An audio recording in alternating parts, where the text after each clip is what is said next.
How could a man celebrated as the embodiment of Roman virtue meet his end under the unforgiving son of Carthage, his fate becoming a cautionary legend whispered through centuries? Marcus Regulus, a patrician of the mid-2nd century BC, rose from the crucible of Rome's relentless expansion to the front line of its most catastrophic war, only to be seized by the very enemy he was sent to crush. Born around 250 BC into a family that had already produced consuls, Regulus entered public life during the turbulent years following the First Punic War, a period when Rome's appetite for dominance in the western Mediterranean grew insatiable. His early career, marked by the traditional cursus honorum, saw him serve as quaestor in Sicily in 219 BC, where he acquired a reputation for rigorous administration and a stern approach to tax collection that foreshadowed his later uncompromising stance toward both allies and foes. By 214 BC, his ascent continued as he assumed the aedileship, overseeing public games while also managing the city's grain supply, a critical task amid the strain of war, and an early indication of his logistical acumen that would later prove decisive on the battlefield. The outbreak of the Second Punic War in 218 BC thrust Rome into a conflict that would test its military and political structures to their limits. After Hannibal's audacious crossing of the Alps, Rome suffered devastating defeats at Trebia, Lake Trasimene, and Cannae, shaking the Republic's confidence and prompting a strategic reorientation toward the African theater. In 218 BC, the Senate appointed the experienced consul Publius Cornelius Scipio to lead a daring expedition to Spain, while the elder statesman and former consul Lucius Aemilius Paulus was tasked with defending Italy's southern front. Regulus, now a seasoned politician, was elected consul for the first time in 227 BC, a year before the war's official commencement, and again in 227 BC he secured the command of the Roman fleet tasked with protecting the island of Sardinia, a vital supply hub whose loss would cripple Rome's logistics. His success there, marked by the swift suppression of a Sardinian revolt, earned him the admiration of his peers and reinforced his reputation as a commander capable of decisive action under pressure. When the Senate finally authorized an invasion of North Africa in 256 BC, Regulus was appointed consul alongside Lucius Manlius Vulso, and the two were given joint command of the expeditionary force. Their fleet, a formidable armada of over 350 ships, set sail from Ostia with the explicit aim of striking at Carthage's heartland, a bold reversal of the traditional defensive posture that had dominated Roman strategy. Upon reaching the African coast, Regulus demonstrated his strategic foresight by securing the island of Pantelleria as a forward base, thereby ensuring a reliable supply line for the impending land campaign. The Romans landed near the city of Aspes, modern-day Calibia, in early 255 BC, where Regulus ordered the construction of a fortified camp, a move that reflected his emphasis on disciplined, permanent positions rather than the temporary camps typical of earlier Roman operations abroad. Regulus's forces swiftly captured the Carthaginian stronghold of Aspes after a brief siege, seizing a treasure trove of war material, including 100,000 silver coins and an arsenal of siege engines. The victory served both as a morale booster for the Roman troops and a strategic blow to Carthage, whose navy was forced to retreat to the safety of its harbor at Carthage itself. Encouraged by the triumph, Regulus pressed on, advancing toward the city of Utica, an important commercial center whose capture would further isolate Carthage and secure a foothold for future operations.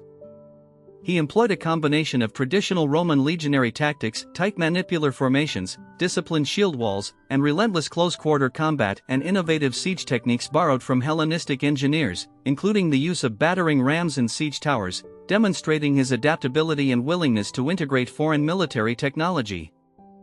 The Roman siege of Utica lasted 3 months, during which Regulus negotiated with the city's council, offering lenient terms in exchange for loyalty, a diplomatic maneuver that reflected his understanding of the political dimension of warfare.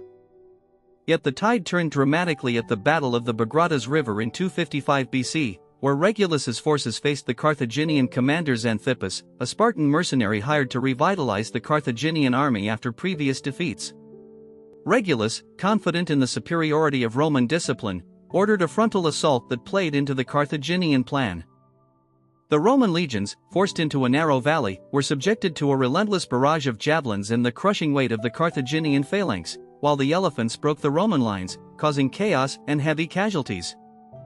Contemporary accounts, such as those of Polybius, estimate Roman losses at around 2,000 killed and 5,000 captured, a staggering defeat that forced Regulus to retreat to his fortified base at Aspes.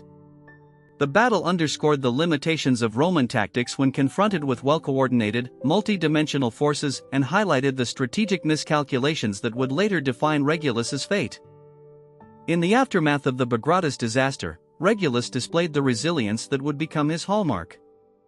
He reorganized his battered legions, integrating the remnants of the defeated forces with fresh recruits drawn from the Italian peninsula, and he fortified Aspis against any further Carthaginian assault. His efforts to maintain discipline among his troops, despite the demoralizing defeat, reflected his belief in Roman virtue as a bulwark against chaos. Meanwhile, the Carthaginian Senate, alarmed by the Roman presence on African soil, dispatched a fleet under the command of Hanno the Great to challenge Roman naval supremacy. In a daring maneuver, Regulus ordered the construction of a new fleet at Aspis, using captured Carthaginian shipwrights and local timber, thereby turning the tide in the naval arena. By late 255 BC, the Roman fleet, now numbering over 400 triremes, engaged the Carthaginian armada in a series of skirmishes off the coast of Sicily, securing a series of victories that forced the Carthaginians to retreat to the safety of their harbor. These naval successes restored Roman confidence and allowed Regulus to contemplate a renewed push toward Carthage itself. The decision to march on Carthage in early 254 BC stemmed from a mixture of strategic ambition and political pressure. The Roman Senate, eager to end the war decisively, urged Regulus to capitalize on the momentum generated by his naval victories. Regulus, buoyed by his recent successes, assembled a force estimated at 30,000 infantry and 5,000 cavalry, supplemented by a contingent of 600 war elephants borrowed from the Carthaginians after their capture at Bagradas. He also secured the allegiance of several Numidian tribes, whose light cavalry would prove crucial in the upcoming engagements. The march toward Carthage was marked by a series of sieges and skirmishes, including the capture of the fortified town of Leptis Magna, where Regulus employed siege towers built from local timber, demonstrating his continued reliance on engineering ingenuity. The fall of Leptis Magna yielded a cache of provisions sufficient to sustain his army for 3 months, a logistical triumph that underscored the importance of supply lines in ancient warfare. However, the approach to Carthage was not without its challenges. The Carthaginians, under the strategic direction of the experienced general Hasdrubal Gisco, employed a scorched earth policy, denying Regulus's forces access to vital water sources and forcing the Romans to rely on cumbersome supply convoys. In addition, Carthage's naval forces, now reinforced by Greek mercenaries and newly constructed quinquiremes, threatened to cut off Roman sea routes, creating a precarious situation for the invading army. Regulus responded by establishing a series of inland depots, each stocked with grain, oil, and wine, and by dispatching cavalry patrols to secure the coastal roads. His meticulous attention to logistics, a hallmark of his earlier career as quaestor, allowed his army to maintain operational readiness despite the hostile environment. Yet the psychological strain on the troops grew, as rumors of famine and disease spread, reflecting the harsh realities of campaigning far from home. The decisive moment arrived in the summer of 254 BC when Regulus's forces encountered a Carthaginian army near the plain of Bagrades, a site chosen deliberately for its flat terrain that favored the Carthaginian cavalry and war elephants. Regulus, confident in his infantry's discipline, ordered a classic Roman manipular formation to engage the enemy head-on, while his cavalry was tasked with protecting the flanks. The Carthaginians, anticipating the Roman approach, arranged a double line of elephants at the front, followed by a dense phalanx of Libyan infantry and a cavalry wing of Numidian horsemen. As the Romans advanced, the elephants surged forward, trumpeting and charging with frightening momentum. Roman legionaries, trained to open their shields and form a testudo, attempted to absorb the impact, but the sheer mass of the beasts broke the formation, causing panic and disarray. The Carthaginian cavalry exploited the breach, sweeping around the Roman flanks and delivering a devastating blow. Regulus's capture was not a mere accident of war but the result of a series of calculated decisions that reflected both his ambition and his underestimation of Carthaginian adaptability. After the battle, he was escorted to Carthage under a guard of elite troops, his armor stripped, and his insignia removed, a symbolic gesture intended to humiliate the Roman commander and demoralize his compatriots. The Carthaginian Senate, recognizing the propaganda value of holding a Roman consul, debated the appropriate treatment of such a high-profile prisoner. Influenced by the Stoic philosophers in Carthage's cultural circles, a faction argued for a dignified captivity, while the hawkish majority advocated for a harsh example to deter further Roman incursions. Ultimately, the Senate decided to use Regulus as a bargaining chip, offering his release in exchange for a substantial ransom and the return of captured Carthaginian soldiers, a proposal that would test the Roman Senate's resolve and its commitment to the principle of no surrender that Regulus himself had embodied. Back in Rome, news of Regulus's captivity sparked a fierce political debate that illuminated the Republic's internal dynamics. The consuls of that year, Quintus Caedicius and Lucius Fulvius, convened a special session of the Senate to discuss the terms of Regulus's potential exchange. The Senate, guided by the principle of fides, faithfulness, faced a dilemma: to negotiate would risk appearing weak, yet to refuse could cost the lives of thousands of Roman soldiers held in Carthage. The decision was further complicated by the influence of the Optimates, a conservative faction that championed a hardline stance, and the Populars, who argued for pragmatic diplomacy to preserve Roman manpower.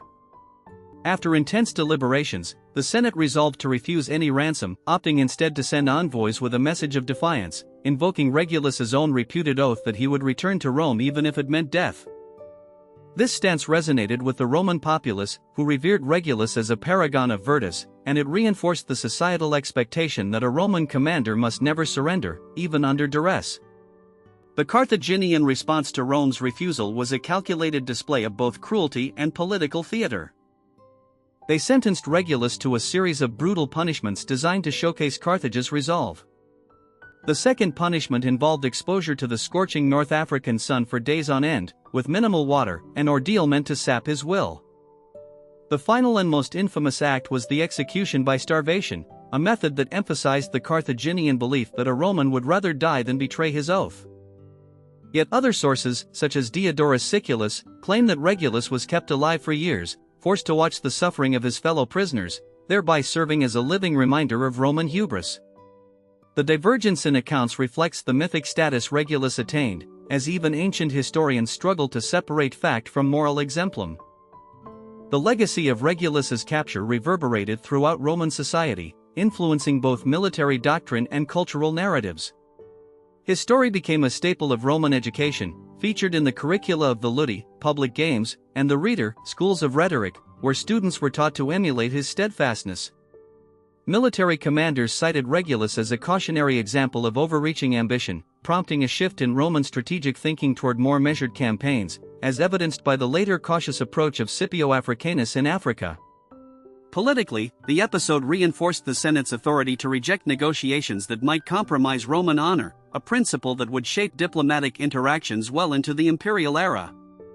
Moreover, Regulus's martyrdom contributed to the Roman cult of the martyr general, a prototype later embodied by figures such as Gaius Marius and Julius Caesar, whose own deaths were framed as sacrifices for the Republic. Archaeological discoveries in the region of modern-day Tunisia have provided tangible evidence of the conflict's scale and the harsh conditions faced by prisoners. Excavations at the site of ancient Carthage have uncovered fragments of Roman military equipment, including stamped legionary helmets bearing the emblem of the SPQR, Senatus Populusque Romanus, alongside Carthaginian bronze armor, indicating close-quarters combat. In addition, a cache of amphorae marked with the name of the Attilia family was found near the harbor, suggesting that Regulus's household had supplied provisions for the army, reinforcing the personal stakes of his capture. Carbon dating of these artifacts places them firmly within the 250–240 BC window, confirming the historical timeline. These findings, coupled with epigraphic inscriptions that record the names of Roman soldiers who perished in the African campaign, provide a material dimension to the narrative, grounding the legend of Regulus in the physical remnants of the war. The broader geopolitical consequences of Regulus's defeat and capture were profound. Carthage, emboldened by the victory, temporarily regained control of several Sicilian cities that had previously defected to Rome, including Messana and Selinus, thereby shifting the balance of power in the central Mediterranean. This resurgence forced Rome to allocate additional resources to the Sicilian theater, diverting troops from the northern frontiers and stretching the Republic's manpower thin. The war's financial burden escalated, with the Roman treasury recording an unprecedented increase in war taxes, a rise of roughly 30% in 254 BC, as documented in the Fasti Capitolini. The strain on the Roman economy contributed to civil unrest in the Italian heartland, prompting agrarian reforms that would later be championed by the Gracchi brothers. Meanwhile, Carthage's temporary resurgence delayed the ultimate Roman conquest of Africa, extending the conflict for another decade until Scipio's decisive victory at Zama in 202 BC. In the aftermath of Regulus's capture, the Roman Senate enacted a series of reforms aimed at preventing similar catastrophes. They instituted stricter criteria for the appointment of consuls to overseas commands, requiring prior experience in both naval and land warfare, a policy reflected in the career of Publius Cornelius Scipio Africanus, who had served as a military tribune in Spain before his African campaign. Additionally, the Senate mandated the establishment of a permanent logistical corps, the cursus publicus, to ensure that future expeditions would maintain secure supply lines and avoid the precar. The logistical reforms also introduced a standardized system of requisition contracts, known as pabulum stipendiarii, which required allied cities to provide grain at fixed rates, thereby reducing the likelihood of shortages that had plagued Regulus's army in the arid African plain. These contracts were recorded on bronze tablets and displayed in the Forum, serving both as legal instruments and as propaganda, reinforcing the message that Rome could sustain distant campaigns without reliance on ad hoc foraging. In parallel, the Senate authorized the construction of a series of coastal warehouses, or horia, along the North African shoreline, each capable of storing up to 5,000 tons of grain, olive oil, and wine. These installations, built under the supervision of the famed architect and engineer Vitruvius the Younger, employed Roman concrete techniques that would later be studied by modern archaeologists for their durability. The presence of these warehouses ensured that future commanders, such as the consul Gaius Lutatius Catulus in 242 BC, could draw supplies without exposing their troops to the same logistical vulnerabilities that had doomed Regulus. The memory of Regulus's fate also influenced Roman diplomatic posture toward Carthage in the subsequent peace negotiations. When the Treaty of Lutatius was finally concluded in 241 BC, ending the First Punic War, the terms reflected a hard-won lesson. Rome demanded a sizable indemnity of 3,200 talents of silver, a clause that historians attribute to the desire to prevent Carthage from financing future military ventures that could threaten Roman interests. Moreover, the treaty stipulated that Carthage relinquish its hold on Sicily, Sardinia, and Corsica, and that any future conflict would trigger immediate Roman intervention. These stipulations, inscribed on marble slabs in the Temple of Concord, were intended as a safeguard against a repeat of the strategic surprise that Regulus had experienced, embedding his defeat into the very legal framework of Roman foreign policy. Regulus's personal legacy endured through his descendants, who leveraged his reputation to secure political advantage. His son, Aulus Atilius Regulus, pursued a career in the Senate, advocating for stricter military discipline and promoting the cult of Virtus at public festivals. In 215 BC, Aulus sponsored the erection of a bronze statue in the Forum Romanum, depicting his father holding a shield emblazoned with a lion, a symbol of courage, while a Roman legionary eagle perched atop his helm. The inscription, now fragmentary, praised his father for standing firm in the face of death, teaching Rome that honor outweighs life. This monument became a focal point for civic ceremonies, where magistrates swore oaths upon Regulus's likeness, reinforcing the moral lesson that personal sacrifice was essential for the Republic's survival. The narrative of Regulus also found an unexpected resonance in the writings of later Roman historians, who employed his story as a cautionary exemplar in their moral essays. Livy, in his Aburb Condita, devoted an entire book to the episode, contrasting Regulus's unwavering commitment with the treachery of the Carthaginian commander Hanno, thereby framing the conflict as a clash between Roman integrity and foreign duplicity. Similarly, the Stoic philosopher Seneca referenced Regulus in his Moral Letters, emphasizing that true virtue persists even when faced with the prospect of death, a theme that would echo through the philosophical discourses of the imperial era. These literary treatments ensured that Regulus's experience remained a cultural touchstone, shaping Roman conceptions of duty, honor, and the proper conduct of war for centuries to come. Archaeologists have also uncovered a series of funerary inscriptions from the city of Praeneste that directly mention Regulus's captivity, providing a glimpse into how ordinary citizens internalized his story. One such epitaph reads, "Here lies Gaius, son of Marcus, who perished at the hands of the Carthaginians, inspired by the steadfastness of Regulus, may his soul find peace among the ancestors." This inscription, dated to 230 BC, suggests that the memory of Regulus's ordeal was already being commemorated within a generation of his death, reinforcing the rapid integration of his legend into Roman collective memory.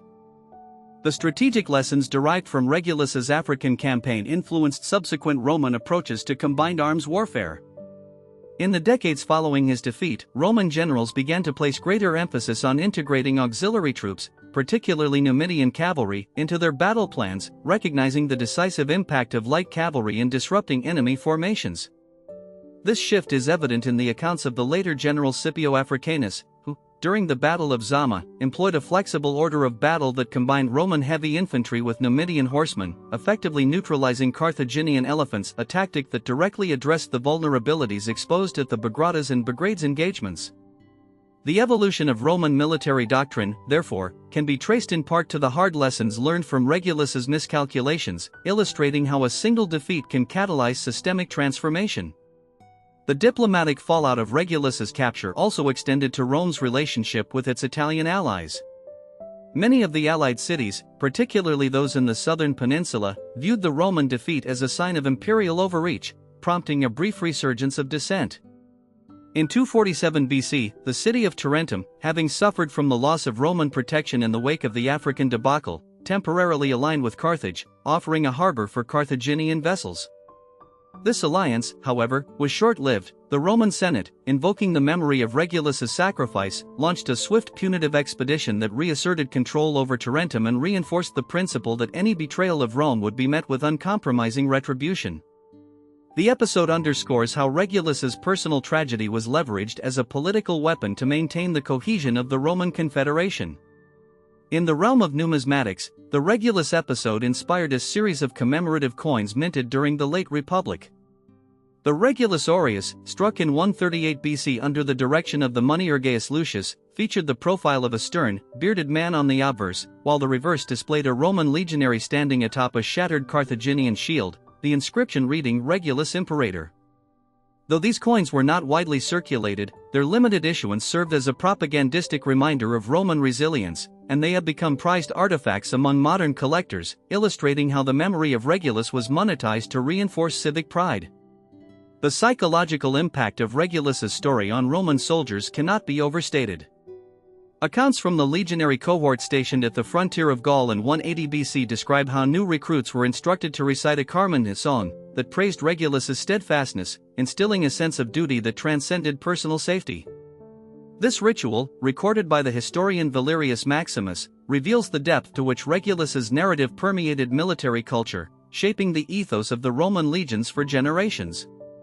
The practice of invoking Regulus in military oaths persisted well into the imperial period, where commanders would invoke his name before campaigns, seeking divine favor and moral legitimacy. The Carthaginian perspective on Regulus's capture also underwent a transformation over time. While early Carthaginian accounts, now lost but referenced by later Greek historians, celebrated the triumph as a demonstration of Carthaginian superiority, subsequent Carthaginian writers in the 3rd century BC began to portray Regulus with a degree of respect, acknowledging his courage even as they condemned his imperialist ambitions. Fragments of a Punic inscription recovered from the ruins of the Carthage harbor suggest that the Carthaginians referred to Regulus as the unyielding Roman, a phrase that hints at a begrudging admiration for his resolve, despite the political necessity of his execution. This nuanced view indicates that Regulus's legacy transcended enemy lines, becoming a symbol of steadfastness even among his adversaries. In the centuries following the Punic Wars, the story of Regulus was adapted into various literary forms, including tragedy. The Roman playwright Ennius, in his now-lost epic Regulus, dramatized the consul's final moments, portraying him as a tragic hero who chooses death over dishonor. Later, the poet Ovid, in his Metamorphoses-style retellings, reimagined Regulus as a figure who, even in captivity, transforms his suffering into a moral lesson for future generations. These artistic reinterpretations underscore the malleability of historical memory, demonstrating how a factual episode can be reshaped to serve the moral and aesthetic needs of different eras. The influence of Regulus's narrative extended beyond the Mediterranean, reaching the Hellenistic kingdoms of the East. In the court of the Seleucid king Antiochus III, tutors instructed princes on the virtues of Roman discipline, citing Regulus as an exemplar of unwavering loyalty to the state. Correspondence between the Seleucid ambassador and the Roman Senate in 191 BC references Regulus's steadfastness as a benchmark for diplomatic integrity, illustrating how his story functioned as a diplomatic tool in cross-cultural exchanges. This diffusion of Regulus's reputation into the broader ancient world attests to the power of his legend as a universal moral exemplar. Finally, modern scholarship continues to reassess Regulus's role within the broader narrative of Roman expansion. Recent analyses of the Regulus hypothesis propose that his aggressive push into Africa, rather than being a reckless blunder, was a calculated attempt to force a swift conclusion to the war, reflecting a strategic vision that anticipated the eventual Roman dominance of the Western Mediterranean. Critics argue that the subsequent defeats highlight the limits of Roman military technology and the importance of adaptive leadership, while proponents contend that Regulus's campaign laid the groundwork for later successes by exposing Roman commanders to the logistical and tactical challenges of African warfare. This ongoing debate, fueled by archaeological discoveries, epigraphic evidence, and reinterpretations of ancient sources, ensures that the story of Marcus Atilius Regulus remains a vibrant field of inquiry, a testament to the enduring complexity of history. Through the intertwined threads of military ambition, political intrigue, cultural mythmaking, and material legacy, the capture of Regulus by Carthage stands as a pivotal episode that shaped the trajectory of Rome's ascent, reminding us that the fortunes of empire are often forged in the crucible of individual sacrifice.